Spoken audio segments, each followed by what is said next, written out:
Hello, pocket knife community, knife lovers, knife enthusiasts, interested viewers, Folder here.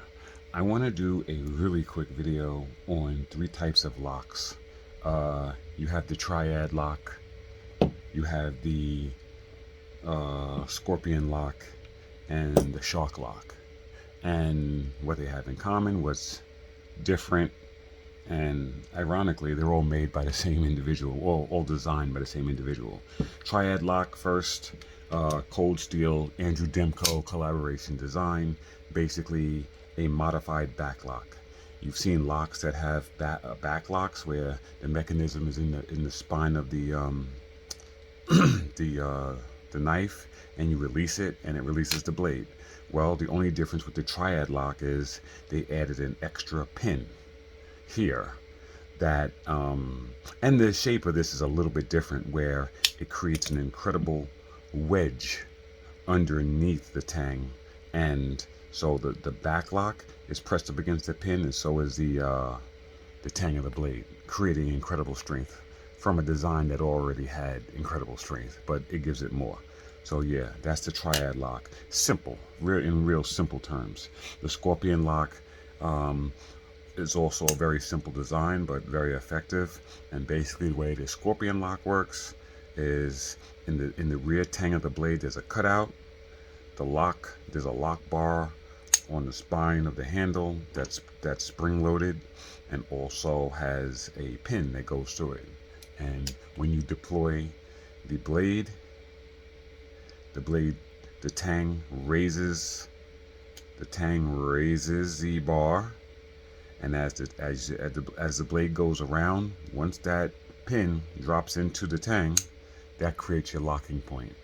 And it's also enhanced by the fact that the handle is part of the locking mechanism. So as you hold the handle, you automatically, inherently give the lock more strength. So that's the scorpion lock. And then in very simple terms, for the shark lock, is you also have a pin in the front. This is very similar to the back lock, except the fact that you have a spring-loaded sled that sits on top of the spine of the blade.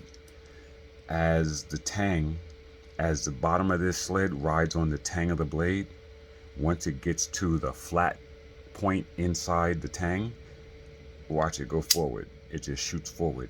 So you have the tang, you have the back side of the blade here hitting this locking pin, and you have the sled also going against that locking pin. Very similar to the triad in that respect, creating incredible strength.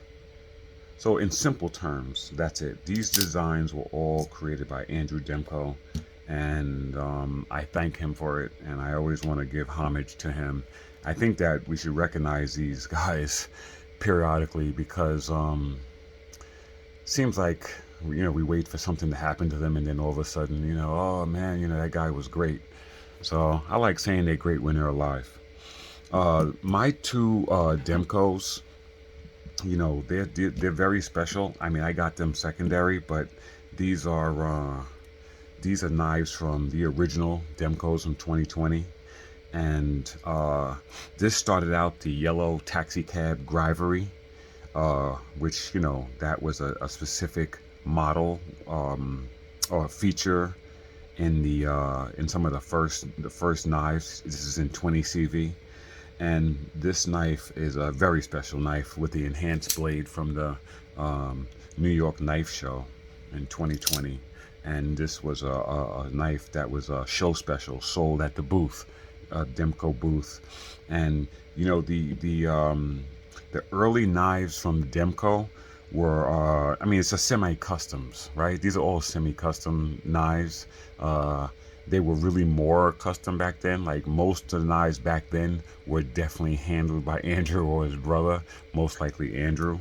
And what's really interesting about the older stuff is they don't even have stamps on the inside telling the the type of the blade steel it is. It has an engraving in it with a Dremel, where Andrew Demko put it in himself. This is 20 CV, and this has the CW for crew wear.